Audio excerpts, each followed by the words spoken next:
अगर पूरे देश से बीजेपी हारती है तो यह भारत की जीत होगी। ये बयान कोई आम आदमी ने नहीं बल्कि तमिलनाडु के मुख्यमंत्री एम.के. स्टालिन ने दिया है। लेकिन अब सवाल ये है, क्या बीजेपी की हार सच में भारत की जीत होगी या फिर ये एक राजनीतिक जुमला है। बीजेपी हमेशा खुद को राष्ट्र से जोड़कर पेश करती है। बीजेपी मतलब देश और देश मतलब बीजेपी। जो बीजेपी से सवाल करे वो देशद्रोही और जो विरोध करे वो आतंकवादी।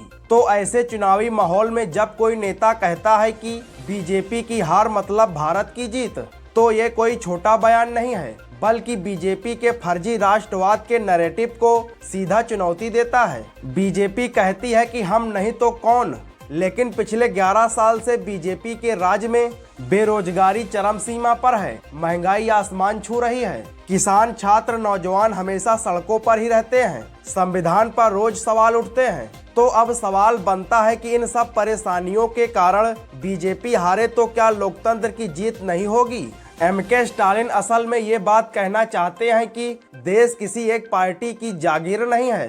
बीजेपी वालों को ये सुनकर तकलीफ इसलिए होती है क्योंकि उन्हें लगता है कि बीजेपी की हार मतलब देश की हार। लेकिन सच्चाई ये है, देश बीजेपी से पहले भी था और बीजेपी के बाद भी रहेगा। लोकतंत्र में सरकार बदलना हार नहीं, मजबूत लोकतंत्र की ताकत होती है।